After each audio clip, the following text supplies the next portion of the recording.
All right, we're going to go ahead and get started. My name's Tim Siglin. I'm a contributing editor for Streaming Media Magazine, streamingmedia.com, and Streaming Media Global. We have 4 panelists today. David Smith actually has not shown up yet, so Gene out front promised to, if he shows up, push him straight through the door and into the middle of it. But, but barring that, we're going to go ahead and start from the far end with Yaron. If you'll briefly introduce yourself and tell a little bit about your company. Sure. My name is Yaron Vietor. I'm the CTO at DDV Tech. We, well, like everyone else here, make media server software. For us, it's the only thing we do right now. So it's our focus, you could say. And we're probably the newest of the list in terms of server software. Arjen? Hi, I'm Arjen Wagenaar. I'm the CTO of Unified Streaming. Unified Streaming creates server-side software, origin software, to extend the existing web servers and make all the different media, transmuxing, transDRM, and all these options available. Very good. Hello, my name is Xavier Pouillat. I'm working for Microsoft in the Azure Media Services team. So this is the team developing media services in the cloud, in Azure Cloud, which can be used to upload your content, encode it, transmux it, and stream it to the applications. Chris. And my name is Chris Knowlton. I'm Vice President and Streaming Industry Evangelist for Wowza Media Systems. And our flagship product is Wowza Streaming Engine, formerly known as Wowza Media Server. It allows you to ingest in multiple formats, transcode, transrate, and transmux into multiple formats going out, so you can deliver about 11 different formats from a single server. Very good. Before we get started with the questions, a question for the audience. How many people here use a media server? How many use only an HTTP server to deliver HTTP-based content? Okay, good. I think we'll go ahead and start with the slide on the Olympics, if you want to actually talk to that. So let me flip over to that real quick. So I'd asked for some statistics. We don't have stats on the World Cup yet, because obviously we're in the middle of the World Cup, but Microsoft has provided some information around the numbers for Sochi. Thanks, Tim. Yeah, just to set up and to present a concrete case, the Olympics broadcasted by 5 broadcasters with Microsoft Azure and Akamai CDN. I mean, the broadcasters were CBC in Canada, NBC in the US, and Viasat in Europe, and some others in Latin America. And just to mention that this kind of infrastructure are ready now for prime time, because as you can see, we have been able to stream up to 2 million concurrent streams, which is probably one of the world record for the USA versus Canada hockey match. And also there have been 10,000 cores provisioned in Azure to set up the infrastructure, the streaming infrastructure. And so this kind of numbers show that from a Microsoft point of view, we are moving from streaming servers to streaming infrastructure. And of course, there are streaming servers in the backend, especially for live. But we think that the next big challenge will be to set up this kind of infrastructures to be able to stream events, whatever the size. And today, more and more, we don't know in advance the size of the event. That could be some surprise. So we think that an important aspect is to be able to be ready to deliver what the user wants to see on his mobile and PC and Mac devices. Great, thank you. Does anybody in the audience, before we switch off of this to questions, anybody have any questions about this particular slide and the statistics? Anything jump out at you, surprise you? Sir? What does it, Azure core mean? Is it servers? It's 1,000 servers?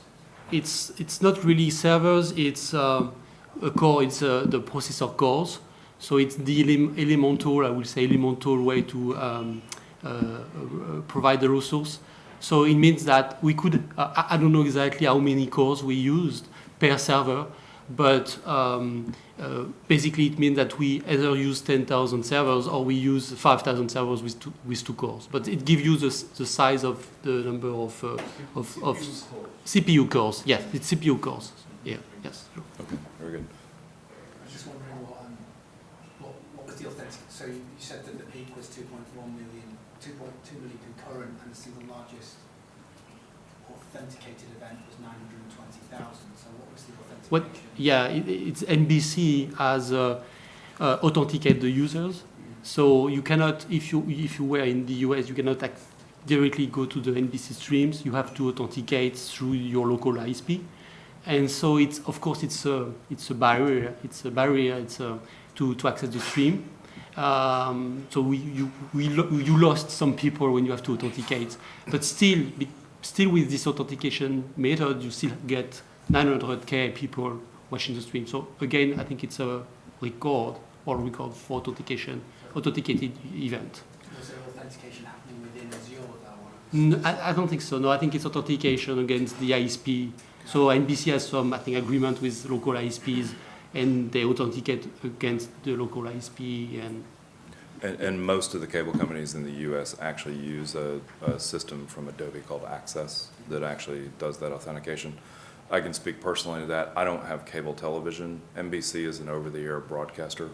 But if you didn't have cable television in the U.S., that you didn't have an account with one of those cable providers, you would click on the link to watch the video. It would send you to the authentication, and if you couldn't provide authentication, you couldn't watch the content. So I actually wasn't able to watch online from my home because I didn't have a cable service. That was a surprise.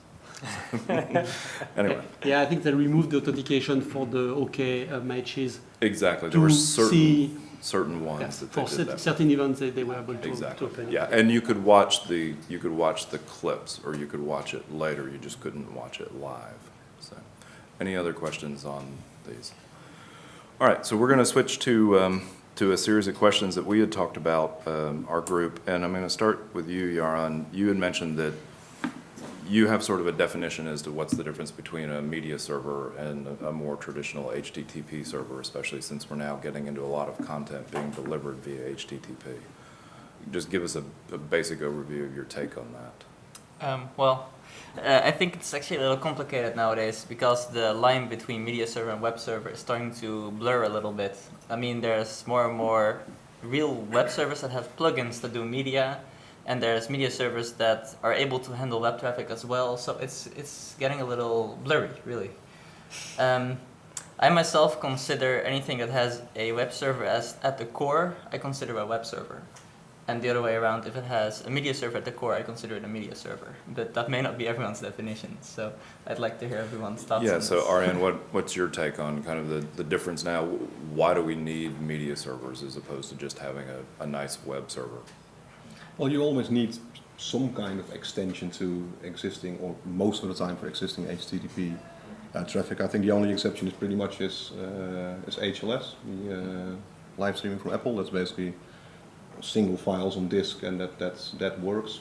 For anything else like smooth streaming or HDS or anything, there's always some logic, even if it's relatively simple logic, there's always some logic involved to actually serve these files. So it's not plain serving static files from disk. There's always a bit of logic involved, and one of the easiest ways to actually add this logic to a web server is by using the various plugins. Most of the web servers are actually based around a plugin system for specific tasks like serving static files, but also for caching or perhaps for PHP dynamic stuff.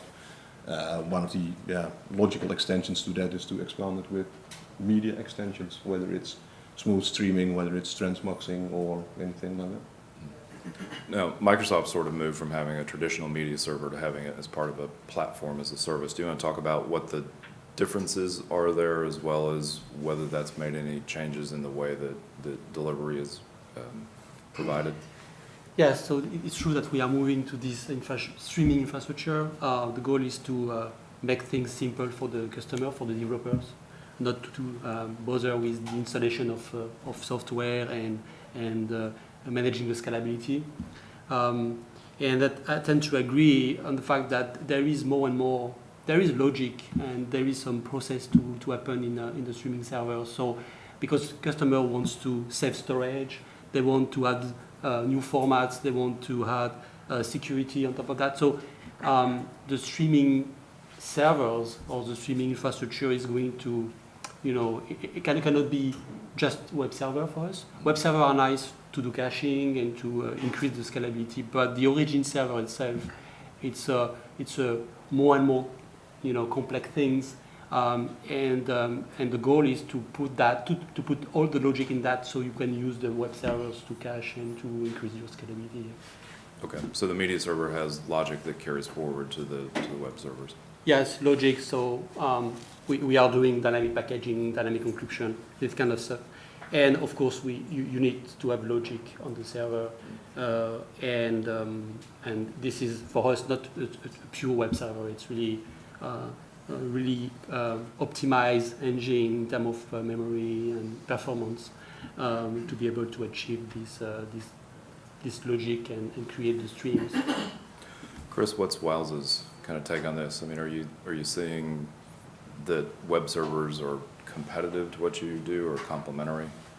Well, I think for us, we traditional web servers just doing standard HTTP delivery are great if you're doing just simple on-demand progressive download or HLS. If you want,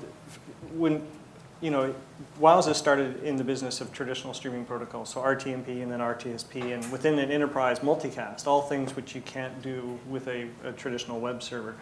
And as we continued to add formats, even the HTTP-based ones, it's nice that you can add additional functionality that a traditional web server by itself doesn't have. Certainly there are web server products and extensions that you can add on that give you that media server capability. But with Wowza, we see it as if you're going to do a media server and you want it live and you want these additional capabilities like multicast and the ability to deliver RTMP or RTSP to feature phones and things that you see in a lot of emerging markets and be able to reach the devices that can't handle HTTP playback, and you want those kind of failover scenarios, then media server still has a lot of relevance. Okay, good. You mentioned a couple legacy formats, Chris. I have a question for Yaron, since he's the new kid on the block. You're starting out sort of fresh, building a media server. What are the decision processes into which legacy formats to support and why? Well, that's very simple to us. If there's a format that we need to support to be able to support a device out there that is still in pretty high use, then we need to support it, so we do. And anything that is no longer required to display on anything because it already supports newer formats, we just don't support it anymore. So you're basically saying for a device, any device that has the capability of doing a newer format, you won't do the legacy for that particular. Exactly, assuming of course that the newer format actually works, because in many cases it doesn't. Right. So expound on that a little bit, because I think that's important, especially when you're talking about Android devices and that type of thing. Yeah, for, Android is an excellent example because almost nothing works on those. I mean, not out of the box. I mean, it works fine if you build an application, but if you want to work without application, and this is a goal that we at DDV Tech think is important, it needs to work without an app. Then it becomes very complicated because some devices need RTSP, so we have RTSP support. In fact, Android is really the only reason we have RTSP support at all. Some devices have Flash still because Flash used to have an Android player. So some devices use RTMP playing. Others use MP4 because that usually actually works pretty well. I mean HTML5 and MP4, so just plain MP4, nothing else. Others have some support for smooth streaming built into the native player, so then we use that. It depends on the device itself, which is really annoying because you have to detect the capabilities at the client side.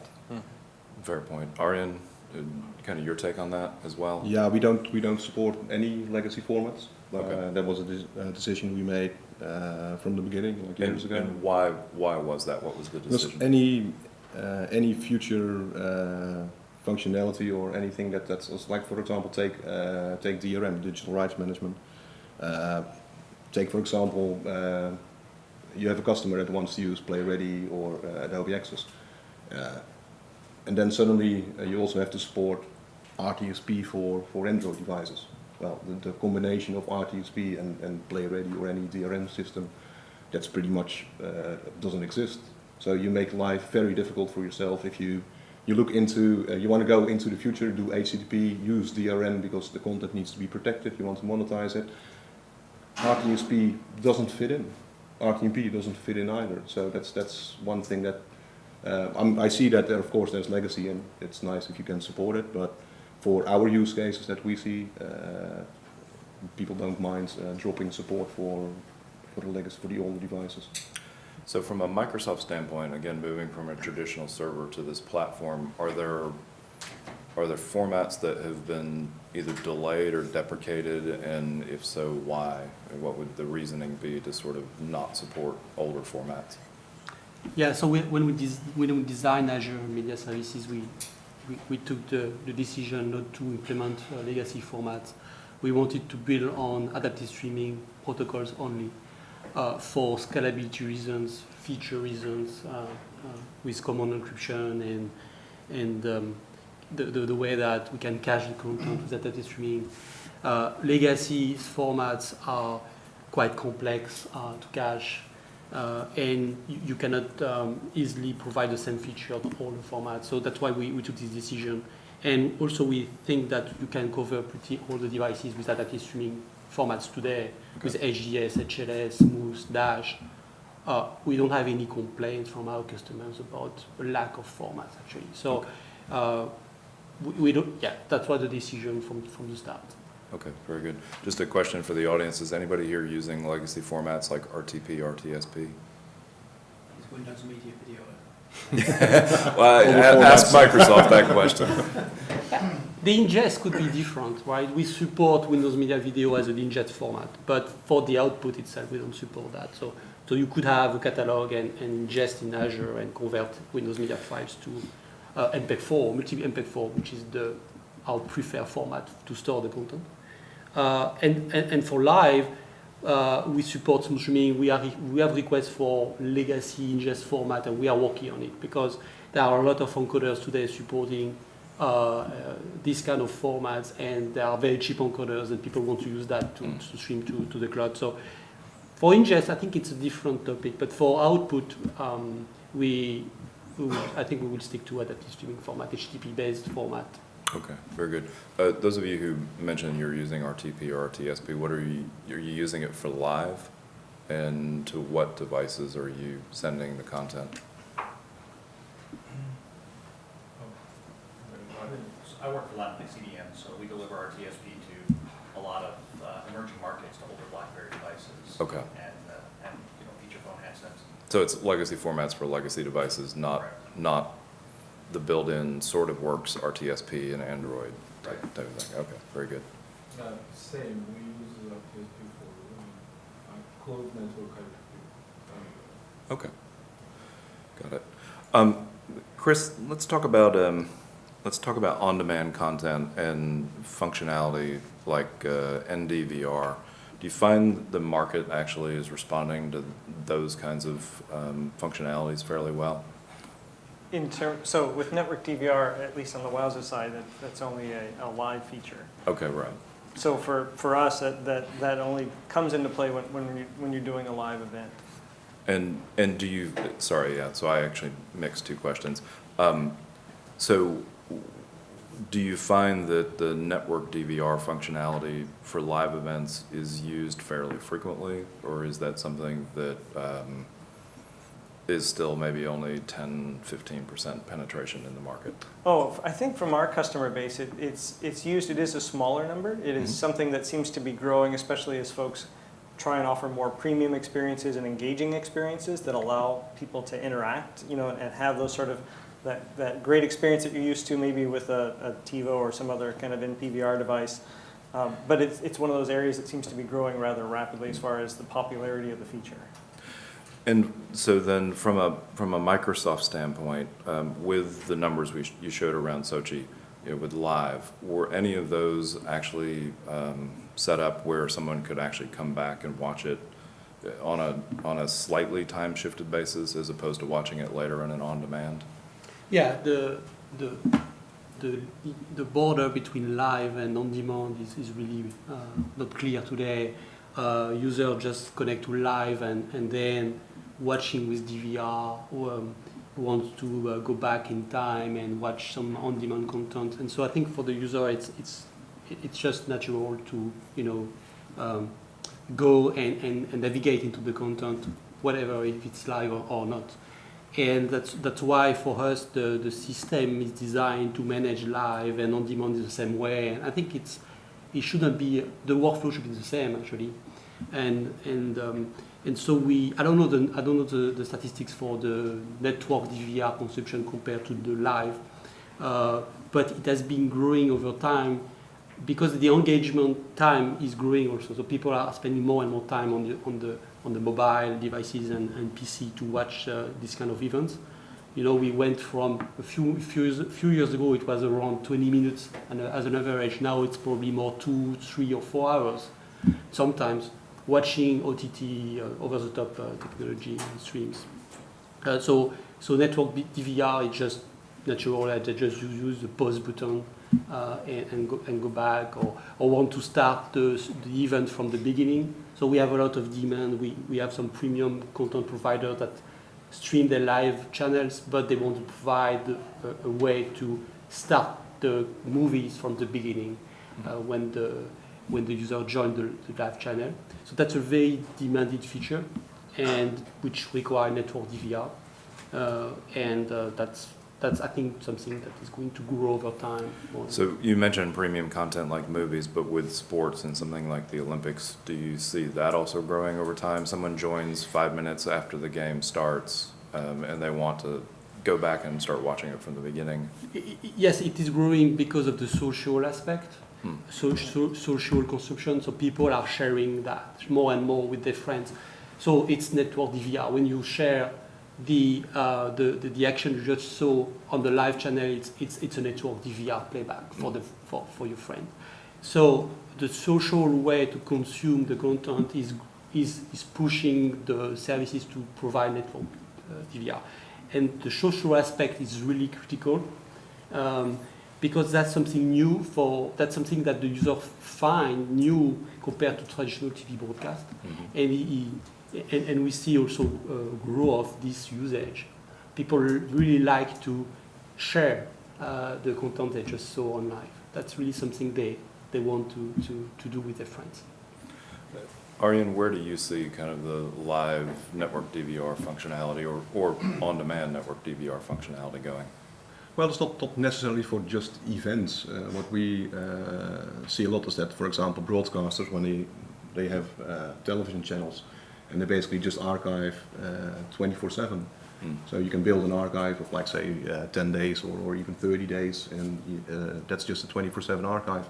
The nice thing about that is that you can basically use the live archive of everything that's ingested for VOD content. So whether it's you missed the beginning of a program, you can jump back 5 minutes. You want to give somebody, it's like create instant catch-up TV. A program is finished and then it's already in the live archive, so you can use the live archive for creating your VOD programs. You can it's much larger than just the pause button and the skip 5 minutes button. You can actually do a lot when you have a larger archive and use that for all the VOD features. So that live archive, when you're giving the example of the sort of instant catch-up service, you just do byte range addressing of the archive itself as opposed to splitting it out into individual files. Yeah, you can use the same underlying archive, and it's the only real difference is basically it's the playlist that says, like, play this part of the movie. Yeah. Okay, interesting. So that's what Chris said as well. It's like, I think VOD is, or what Javier said as well. It's like VOD is a subset basically of live, pretty much, or at least it's pretty much the same. Mm-hmm. Fair point. Yaron, I mean, I don't know if you all have a NDVR functionality in your server, but what's your take on the way that we're sort of time shifting everything that we do? Well, we don't really make a distinction between live and on-demand. So an on-demand stream is really just an infinitely time-shifted stream to us. And a live stream that has no time shifting is just a stream that has time shifting set to 0. So we support anything in between, and even some very weird settings that make no sense. We support them in case you want to do something with that. Such as? Such as things where you have a DVR time of 5 seconds, where you can have a tiny bit of going back, but then the people watching it are forced back to life. This is interesting for events where you don't want them to be able to go back, which is rare, but someone may want to use this, and we don't want to exclude it. The way we see it, if the setting is easy to implement and someone might want to use it, why not support it? Okay, interesting. For the 3 panelists who were on last year, one of the things that I do every time is ask you what's new since the last time that we were together. So you may have to think back to June or July of last year. What are some of the functionalities that are different? And Arjen, I'll start with you. I think last year we may have said that we would see a big uprise of MPEG Dash. Mm-hmm. A lot is happening on the MPEG Dash adaptive the streaming formats, and there's specifications, working groups, and everything. Still, we see it doesn't go as fast as we think that most people hoped. So we still see a lot of basically instead of 3 adaptive streaming formats, we still have pretty much 4. And on the other hand, what we see as well is that a lot is happening on the digital rights management, the DRM, the encryption. It seems to shift every year. It's like suddenly a different DRM system is popular on one system, and then next year it's the complete opposite, or it changes and shifts every time. So, is it shifting within the 5 common encryption scheme DRMs, or is it new DRMs that are coming into the market? it's pretty much it's shifting.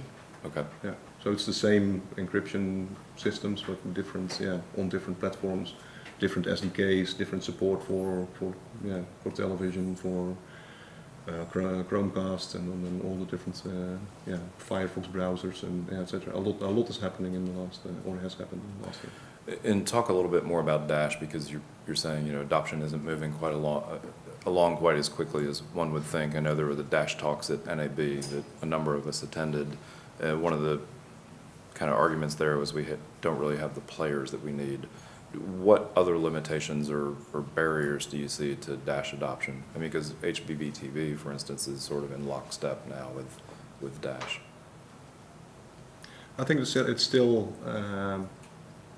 even if you have a TV that supports Dash, for example, it's like now you have working groups that work on advertisements in MPEG Dash and everything. Once that is finished, then you will actually end up with a player on most of the televisions that actually does not support that, even if it may have been in the spec. But it's like you will end up with, it's like, this model of television from 2014 does not support part of the spec. You have to wait till the 2015 model. It's a slow on adaptation on So that's still, I think a lot is possible with MPEG Dash. Mm-hmm. But just we're slower to get there than we anticipated. Interesting. Microsoft, what's changed from last year? Everything, but besides that. I think I see 2 topics. So the first is Dash. Okay. The adoption is there.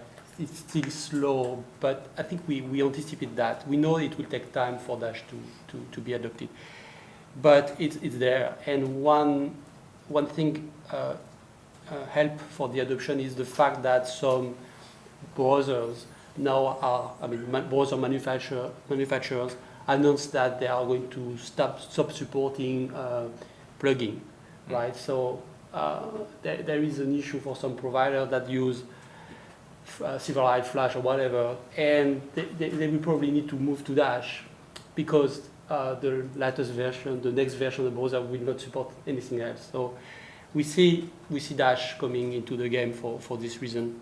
Dash Live is happening also.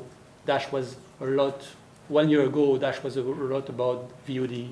Netflix did some demo 1 year ago about Dash in Internet Explorer. But now we see Live coming also for Dash, which is good. So the adoption is there. It will take, I think, several years to really be adopted by the market. But in Europe, the adoption is strong.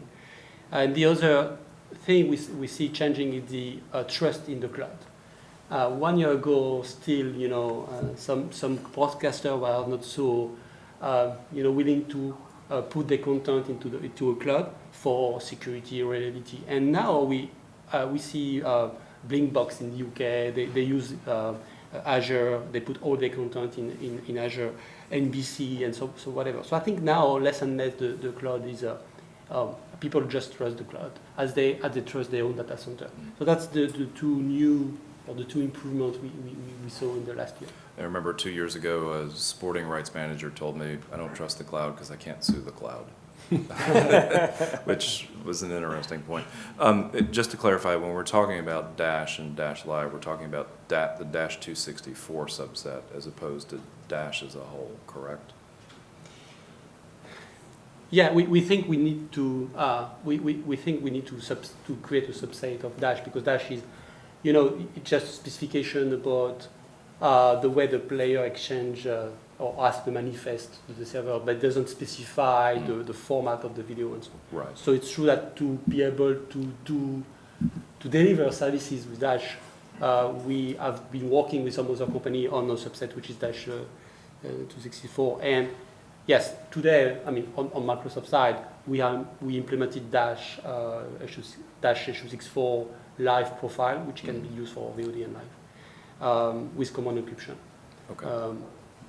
But it's good, I think, to have a broader standard like Dash. So in the future, if we want to use it for HU65, we can do it. But it's true that we should begin with something simpler. Right. Make sure that there is a consensus in the industry on the codec, the formats, the CSF format for the chunk, for the packet, and the protocol itself. So I think we think it's a good start.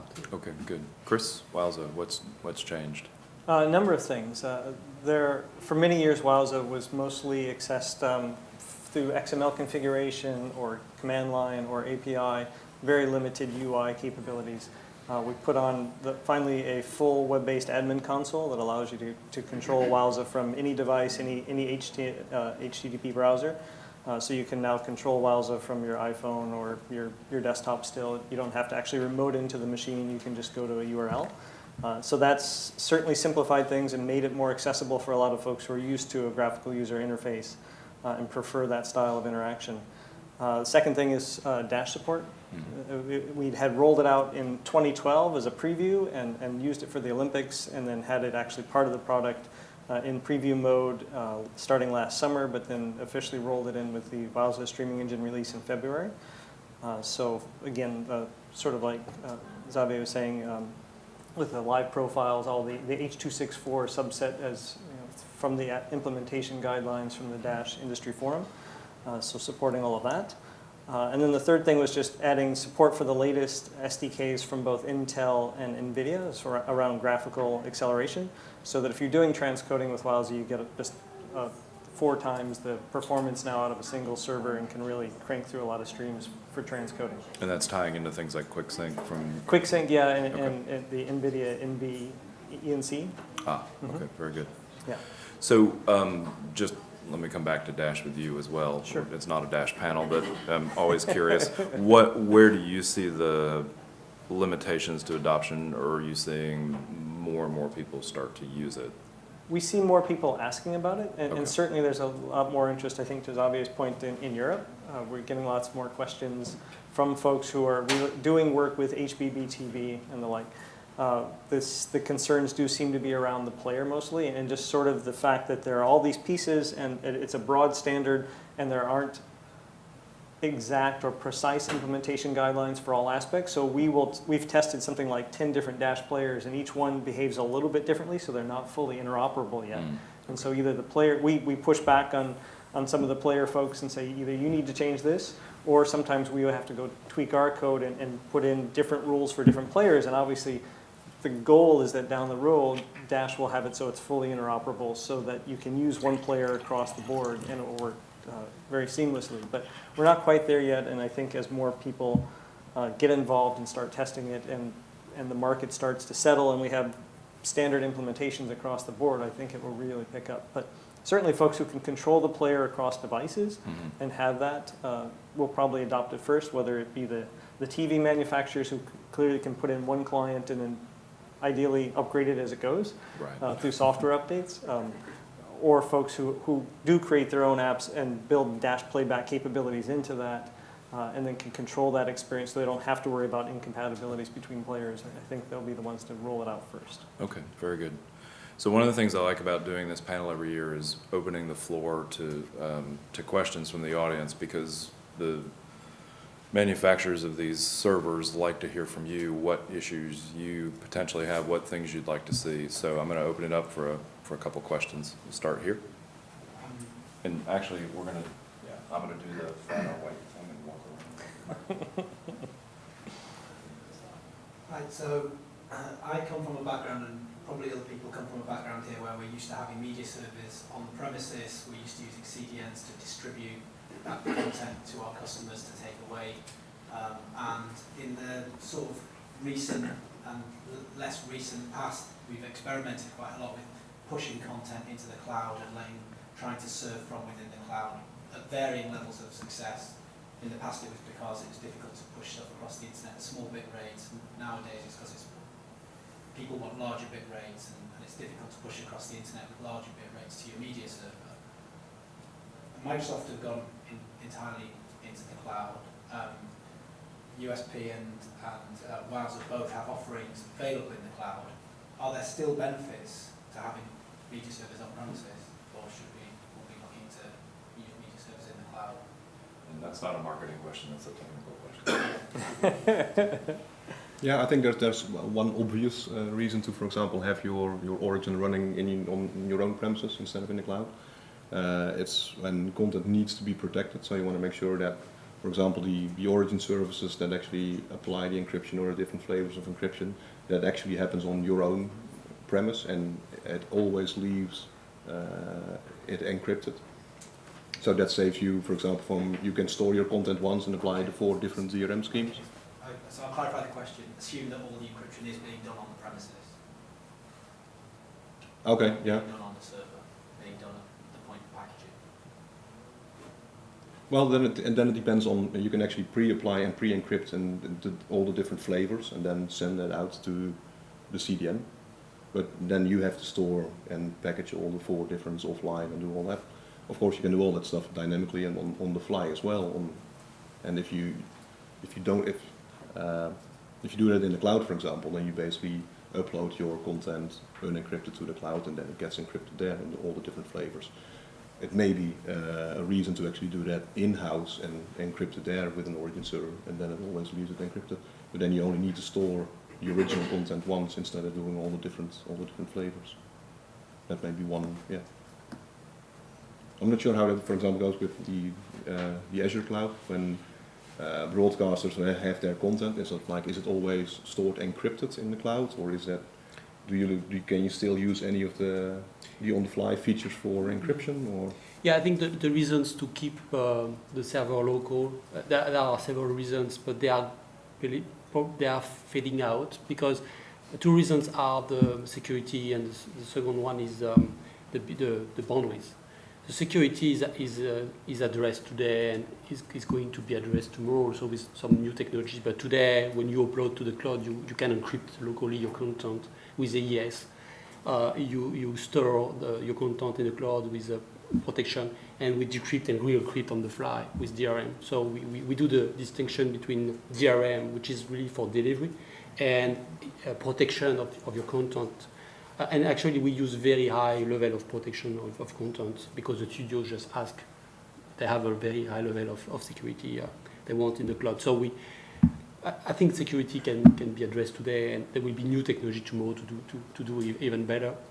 And the boundaries aspect, it's true that you have to make sure that you have the one bandwidth with the cloud, but today the clouds are data centers all over the world, and you can connect to them without going to the internet.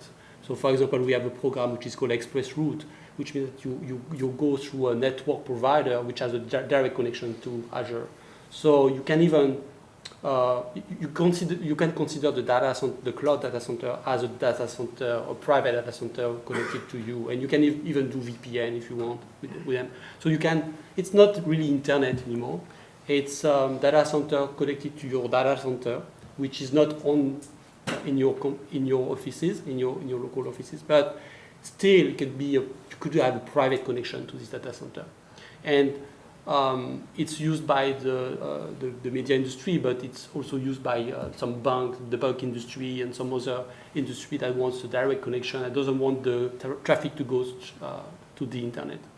So the cloud came from the internet, but now again the cloud is less internet, only internet. It's just a remote data center, and you can secure the link.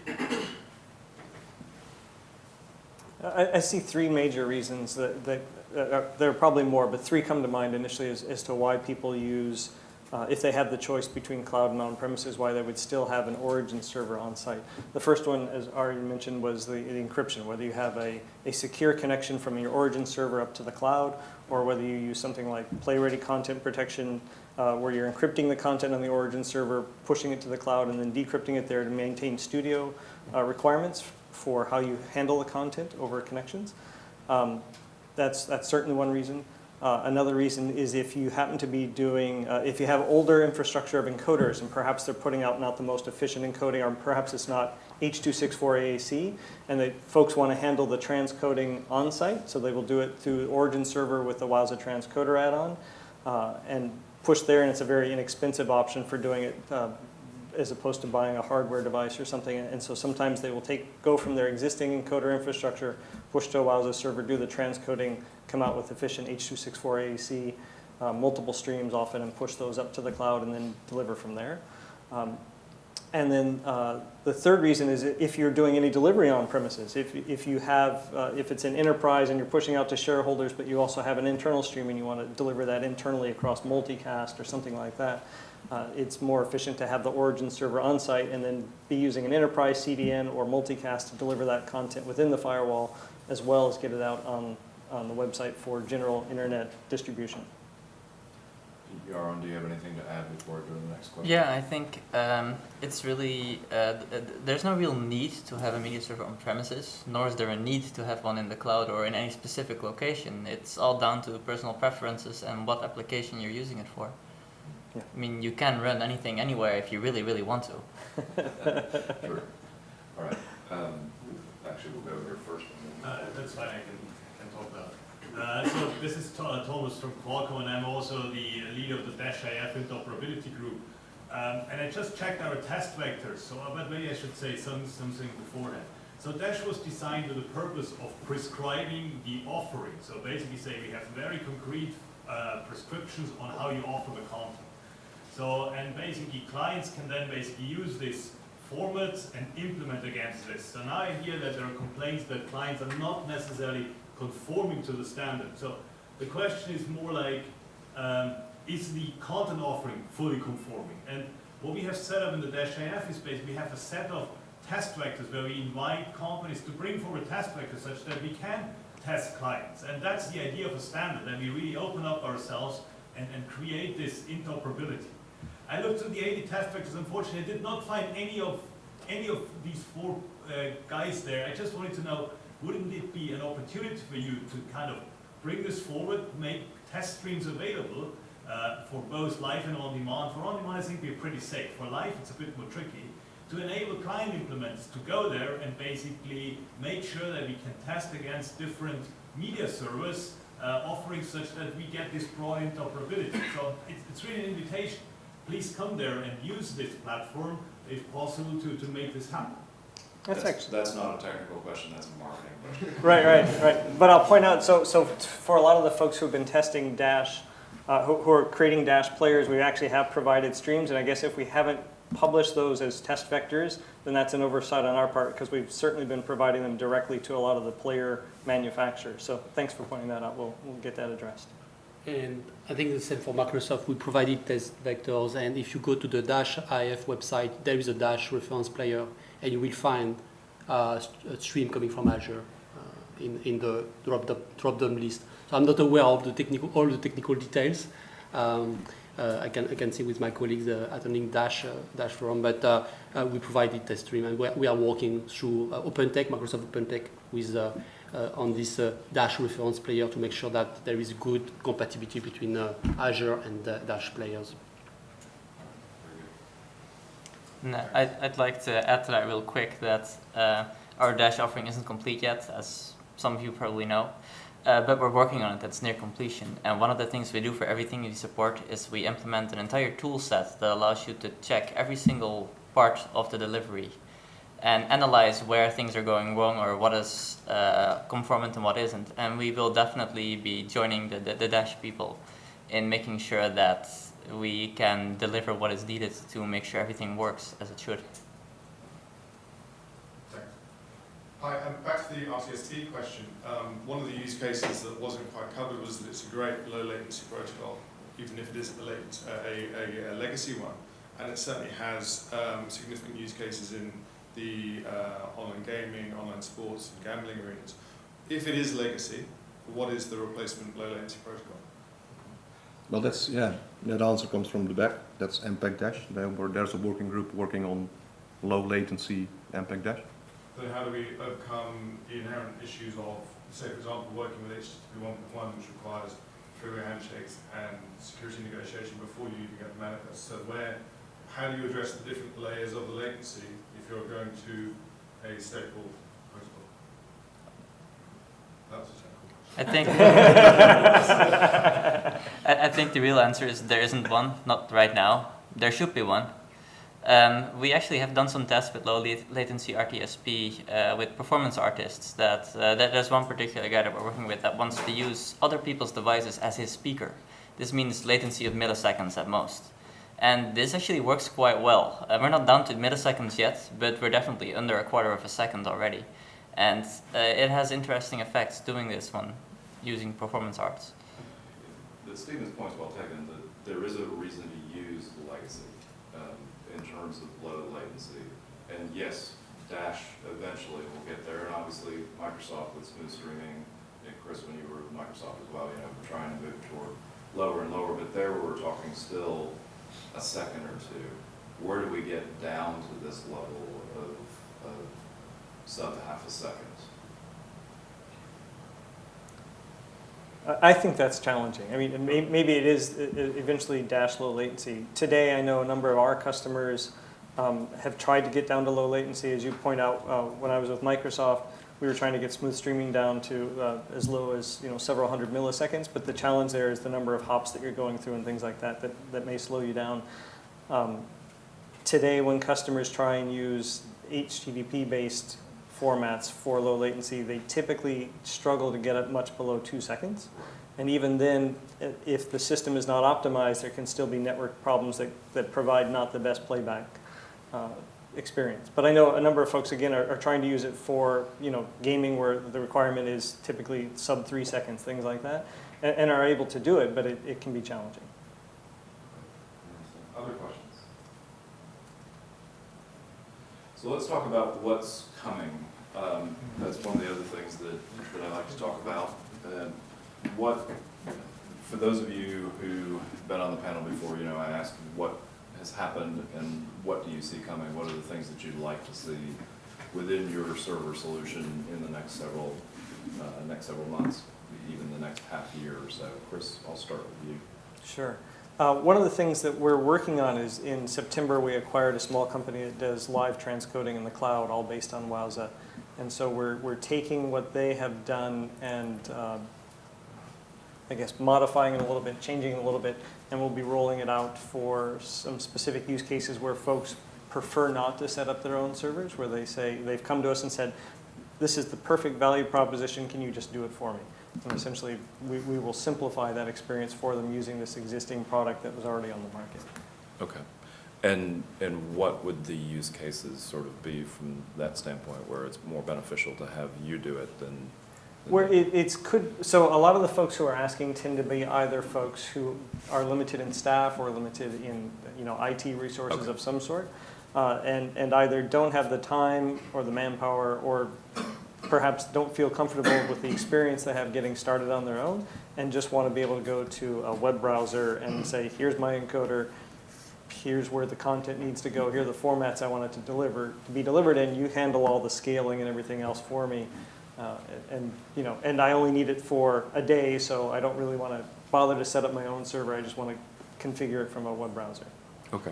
So for those either short use or situations where somebody doesn't feel comfortable setting it up on their own or have the manpower to do it. And will the sweet spot for that be small to medium enterprises, or would you also see that with a large enterprise customer or large media and entertainment? I would think it would, my guess is that it'll tend to be the smaller companies or somebody who has a specific use case for which this happens to just be a very good fit. Okay.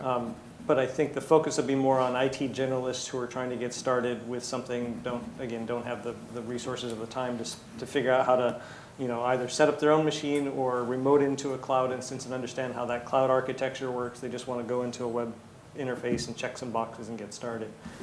So it'd be interesting to see how it plays out. Okay. It's Good. really meant to address those specific folks who've said, please just do this part for me, whether it be short-term or a long-term solution. Very good. So Azure, of course, you've alluded to a few things, but what are the things that you sort of see front and center that need to be done in the next 6 months or so? Yeah, so we are working on making live public as a preview. Today it's private preview. So we want more customers to be able to access the API. And then we will go what we call GA, which is general availability. So Right. we are working really hard today to make the product public preview. We are also working on a next generation of hardware in our data centers.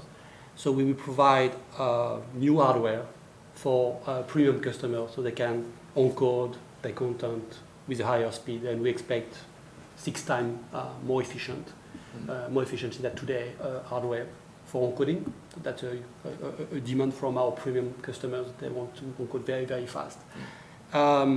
We are working on dynamic encryption for Play-Ready and for AES. So we are going to provide 2 ways to secure your content. AES, which is completely free, because DRM, you still need to license the technology for your device and for the server, which is good for premium content, but for enterprise videos, for example, they don't need the DRM, just need to secure the content. So we are going to implement that AES encryption in our backend and in our players.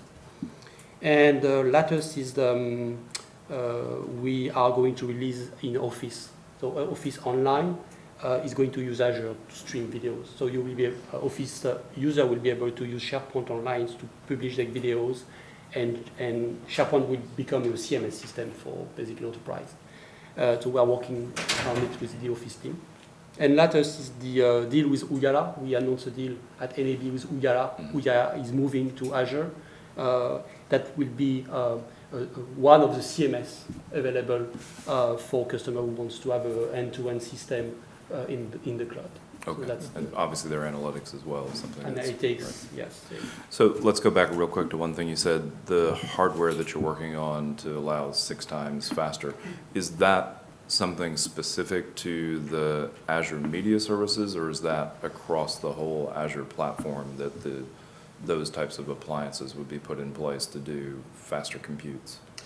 We get benefit from some new hardware which is deployed for other services in Azure, not only Azure Media Services. So we take benefit of that. I don't know the plan for the other services to use this new hardware, but on our side, of course, we want it to offer better encoding times. Okay. Because video encoding is really, really CPU intensive, Right. as you know. Right. And so we had a request to get that. So we started some tests, and the tests are pretty good right now. So 6 times, it's the average efficiency we get with this new hardware. So Good. Impressive. Arjen? What we see is mainly what we'll be focusing on is basically some kind of video editing features. For example, we see is like when you have a large archive and you capture like 24/7, that people want to be able to not just create a clip from A to B, but they actually want to say it's like, well, I want to cut out the ad breaks, I want to insert different ads, I want to insert no ads at all, or anything like that. So you need more, it's like, video editing features, so you can, stitch and capture and do that server side. So you basically end up with a single stream for the client. Even you can cut from different programs or from different archives, things like that. And that basically allows you to, at some point, actually create personalized streams, a personalized stream for everyone. So you can use the same archive and use the same backend content, but you can actually create a completely personalized, a VOD stream or a live stream with custom advertisements in it or anything like that into the stream. So that's basically, it's like, we call them just like video editing features. And will that include things like graphic overlays if you want to have say a bug or a logo across all the content that's edited? That's one of the things you could do as well. Yeah. Okay. And will you actually end up creating a completely separate resource that? It depends on what you're doing. If you're stitching and capturing and copying pasting, that's all fine. And you can of course insert, like if it's content that's very short, and then you can add an overlay to it because it's an ad that needs to be transcoded or translated anyway. Of course, if you want to insert graphic animations over a complete 1.5 hour television show, then you're basically transcoding everything. Okay. This is basically just creating the focuses on personalized streams for everyone. Okay, good. And Yaron? Well, we're working on more things than we should be working on. An automated load balancing solution is nearing completion, and we'll start inviting people that have shown interest for some more public testing instead of the completely private testing we're doing right now. We're also experimenting with including encoding capabilities in the server. We're also experimenting with adding support for more formats. For example, Dash is one of them, but we're also, since we're open source at the core, we're also very much looking into the open codecs like Opus and Dala, and we actually already have Opus support. I think we're the only media server with Opus support. You guys can probably speak up if that's not the case. And we plan to be the first with Dala support. So there's many areas we're working in, and there's exciting times ahead.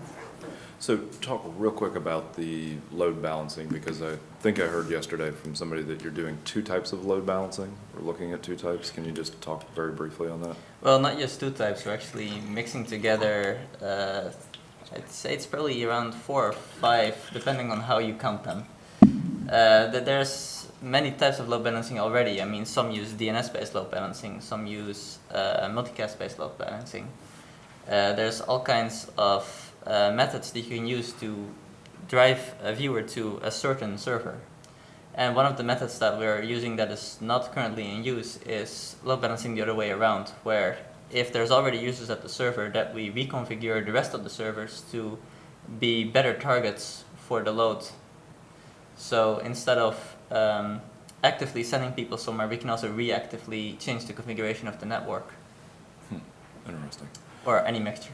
Okay, so we're at the end, but does anybody in the audience have any more questions? All right, if not, if you'll join me in thanking the panelists for being here today and spending time.